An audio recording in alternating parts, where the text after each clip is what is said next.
Hey everybody, this is Josh Suth, aka Ask Joshy on YouTube, and I am casting this game for IC Cup TV as part of the Global Gamers Invitational Round of 32. Just deal with this fraps lag here for the first few seconds, and there we go, now it's smooth. And we have our players MorroW, the Swedish Terran, the yellow Terran down here on the bottom left of Blistering Sands, and his opponent is the Polish Terran player Tarson up here in the top right. This is being played in the round of 32. It is a best of 3, and I will be casting the whole series. Haven't watched these games yet, don't even know who wins, so it should be just as exciting for me as it is for you. And our sponsors, of course, for the Global Gamers Invitational are iFixit.com, they're SCVs for the real world, esunited.net, that's Esports United, and thehandsomernerd.com. They have all sorts of fun StarCraft and StarCraft 2 shirts coming.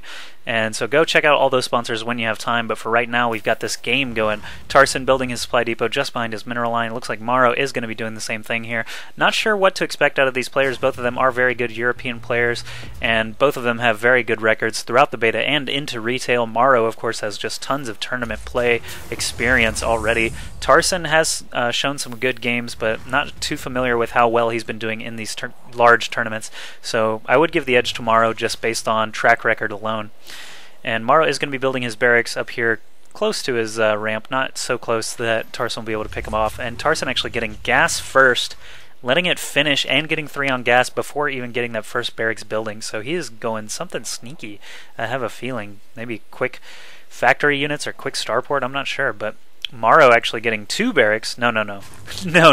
Getting the first barracks, still building, and getting the refinery at a normal time, unlike Tarson, who got that gas incredibly quickly. So not sure what Tarson's going to be doing. MorroW instead going to be doing some standard stuff here. Probably going to be getting a Marine and Orbital Command the moment that barracks finishes. Just have to wait a few seconds and see, and yes, of course, he gets both right on time. Tarson, on the other hand, the barracks almost finished. He does not have quite enough money to get a Marine and Orbital Command right at the same time. He has also got an SCV training, so his Orbital Command is going to be a little bit later than MorroW's. MorroW does sneak an SCV up into the main. Going to get a look around, see that incredibly fast gas, although he won't really know how incredibly fast it was. Tarson actually spent some of his gas already here on this factory, getting a factory incredibly quickly. He's going to get an achievement for that, I believe. And MorroW building a supply depot here by his destructible rocks, always a good thing to do to defend against any kind of cheese, breaking down those rocks, and MorroW trying to escape with his SCV's life as Tarson does get that first Marine out. And Fraps is being a little misbehaving right now, but I'm not going to start over, so too darn bad. And here comes a Reaper out for MorroW. Oh my goodness, incredibly fast Reaper for TVT. Don't really see that too often. It would be nice if he followed that up with like a couple of Marauders and then just used the Reaper for spotting purposes later on, but for right now, sending a Reaper just by himself, not going to be able to do too much, as Marines do pretty well, and Tarson is keeping them close to his mineral line. Starport going up for MorroW now, whereas MorroW is expanding already. Holy crap. 1 Marine, 1 Reaper opening into fast expand. This is pretty incredible build. Never seen that before. Whereas Tarson just going for incredibly fast starport. Not sure what he's going to be doing with that. Maybe he just wants mass Viking control, or, you know, there is the option of incredibly fast Banshees with Cloak. He is getting the tech lab up on his factory, so we'll probably see a little switcheroo here. Yep. Factory taken off. The Reaper shows up, but there are 3 Marines already here, ready to kill him off. He has to escape just by jumping down that cliff, and the starport does move over to the tech lab here. Almost said tech reactor, but this is not the campaign. So Banshee coming out. Not enough gas for Cloak just yet. What is he making over here? Mineral dump into that Hellion. Getting some more supply depots, always good to do. Don't want to supply block yourself. MorroW's command center is finishing up. It's about 75% done. He is getting Marauders now and a Marine. Engineering bay quickly, so going to be looking for +1 upgrades pretty quick. Also getting that other barracks. Not really interested in a factory just yet, or even, you know, anything beyond that. He saw the starport, or inferred the starport. No, he actually did see it, so going to be throwing up a couple of turrets in his mineral line. Always a good idea. Yep, right in the mineral line at both bases. Floating 1 barracks over to have a reactor going, so probably looking for Stimpack upgrades, probably followed by combat shields. Going to be making lots and lots of Marines to combat this airplay from Tarson. What is Tarson going to be doing with this Banshee? Is already out on the field. No Cloak in sight yet, and also not upgrading it just yet either. He is going to get a Viking to follow up that Banshee. So MorroW actually has some Marines ready to go. He's already got these turrets ready to go, and this Banshee is probably just going to take a couple of shots and leave. Not going to be doing too much against that turret as well as the Marines that are hanging out. He might be able to try and pick off this engineering bay, but I don't think it's going to be fast enough. Marines just kind of hanging out. He would be able to pick off this reactor pretty quickly if these Marines don't respond. So MorroW might be set back a little bit. These reactors do take quite a while to build. Oh, he's got 2 SCVs now repairing, trying to lure in that Banshee. The Banshee will be able to kill that SCV without being in the turret's range. These Marines are going to have to do some maneuvering if this reactor is going to live. He's also getting another barracks here. Oh, Marines moving in now are going to be able to chase off that Banshee and save the reactor. However, oh, no Marines killed, only the Banshee lost. So good job by MorroW, keeping that Banshee from doing any real damage. Tarson has a lone Marauder out there for some reason, floating over his command center now, trying to keep up economically with Mr. MorroW. MorroW going heavily on his economy right now, doing just fine over here. Got this Reaper protecting his mineral line with only 14 health. And Tarson is adding on more barracks now. His starport play really did not work out for him very well at all. He's trying to secure this expansion now. He's only got a few Marauders and a Marine there to try and defend. And 1 SCV on the move from MorroW, going to see what he can see, I guess. And gets taken out by those Marauders pretty quickly. Refinery going up finally for MorroW, maybe going to be transitioning into some higher tech at this point in the game. He does have a factory coming down now, and 2 more barracks, so not really sure what is going to be coming out of that factory. If I had to guess, I would guess siege tanks, as mass Marines and tanks do pretty well against pretty much anything. And Starport coming in now, so he is going to be able to catch up on the air game. However, Tarson really isn't that far ahead on air. He's only got 1 Marine spotting over here. If we check the unit tab, he only has 1 Viking in the air, and I don't even know where it is. Maybe flying around. No, I have no idea where the Viking is. Sorry, guys. Is it spotting? Nope, that's a Hellion. Not sure where that Viking is. He's pretty sneaky with it. Hiding even from the commentator, who can see everything. But anyway, back at the production tab, it looks like Stem is coming down for Tarson finally, and he is getting tanks, so he's going to be the first one to get tanks, not MorroW. MorroW just used that factory to get an add-on on there, and probably going to getting this starport onto the reactor for some medevacs quickly.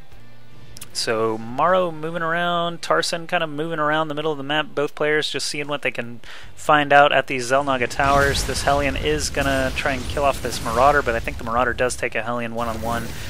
We're just going to have to watch and see. Oh, Tarson flanking from like all directions here with his units. So MorroW's Marauder definitely not going to live to see another day. Actually, he stems up here and runs away just fine. I am a liar. Like I said, I have not watched these games, so I'm not sure what's going to happen. If I had to give it an edge to one player right now, I would give it to MorroW, because he is almost 20 food ahead in army size. Tarson looks like he's just trying to invest in all kinds of tech, whereas MorroW is sticking with that very solid MMM build. Marines, medevacs, and Marauders with the stim packs. Don't see any medevacs just yet, which actually is a little surprising. He is creating 2 right now out of that reactor starport, though. Anyway, here we go. Moving in. He already stemmed once, so he is going to be able to take out quite a few units here before losing all of his own. These tanks are going to be able to clean up everything without going down. It looks like he's going to save both of those. MorroW moving in with just a very small force over here. Probably would advise against that. Oh, he does take out both tanks with that last hero Marauder. That's incredible. Floating this factory over just for spotting purposes, adding nothing to the fight. But wow, MorroW actually got really lucky killing off both of those tanks with that last Marauder. So now the armies have been equalized quite a bit. 62 food, 64 food for Tarson against 92 for MorroW. Holy crap, maybe not. MorroW's just been cranking out SCVs, getting his economy just chugging along, adding on supply depots 3 at a time to support his many barracks and medevac army. MorroW still just outproducing Tarson. Look at this, 102 food against 75. So MorroW, even with that exchange, able to take a large food advantage. Medevacs and tanks coming out now for Tarson. Not sure if that's going to do too well. He does have siege mode, actually, however, so if he can get some good positioning against MorroW's forces, he will be in a pretty good spot. MorroW doing a big old drop here. He's got 3 medevacs filled with units. He actually has 1 of his medevacs empty, so he needs to load up the rest of these guys to be super duper effective. However, he is just going to fly right on into the main. Oh, and Tarson chooses right now to go build a supply depot in his brush. He's not going to see these medevacs, though, unfortunately for him. So what is he doing? All his units are out in front of his base. He's got a drop lined up of his own, but MorroW ready to go, even scans ahead of time to see if there's any army in place for Tarson. Tarson doing his best to run back up that ramp. MorroW going to cruise right through some supply depots. He pulls all his workers just to keep them out of range. He's going for those add-ons. Add-ons die so incredibly fast, these stemmed bio units. And here we have more medevacs from MorroW, but it looks like possibly more ground forces from Tarson.